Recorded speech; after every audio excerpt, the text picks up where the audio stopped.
Hello সালমানিয়ানরা সকলে কেমন আছেন? আপনারা এমন একটা খবর দেবো, আপনারা নড়ে চড়ে বসবেন।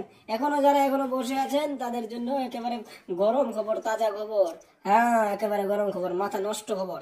হ্যাঁ হ্যাঁ, এটলি এটলি এটলি এটলিকে চিনেন তো? হ্যাঁ, এটলি সালমান জুটি আসতেছে। এটলিকে কোথা থেকে চেনেন বলেন তো সকলে?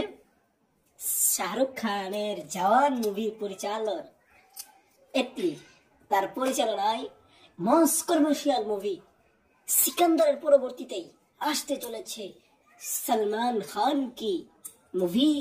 ইয়েস ইয়েস ইয়েস, একদম ঠিক বলেছি, একদম ঠিক ধরেছেন। খুব শীঘ্রই আসতে চলেছে মাস কমার্শিয়াল মুভি, যা আপনাদেরকে ভাবাবে, কাঁদাবে, সব কিছুই থাকবে। এটলির একটু ভিলেন টাইপের মুভি হয়তো যেমন দেখেছি, খুব সুন্দর মুভি, এবং এটলি যে খুব ভালো মুভি বানাতে পারে এটা সেটা ডাবল রুলে। আর এখানে শোনা যাচ্ছে এই কাহিনীটা কেমন হবে, কাহিনীটা যেমন হচ্ছে এখানে দুইটা কাল দেখানো হবে, পুনর্জন্মের কাহিনী দেখানো হবে, বুঝছেন? মানে একটা কোন রকম আগের জন্মে মারা যায়, পরবর্তী পুনর্জন্মের কাহিনী। আর আসলে বাস্তবতায় কোনো সময় পুনর্জন্ম হয় না, এটা কোনো শরীয়তে বা কোনোভাবে এটা মানে না, পুনর্জন্ম কারো হতে পারে না, কিন্তু এটা কাহিনী, এমনি স্টোরি বানোয়ার কাহিনী দিয়ে আমরা এটাকে এমনি আর কি, বুঝেন নাই? তো যাই হোক, এরকম একটা কাহিনী দিবে। তো আজকের ভিডিওটি এ পর্যন্ত।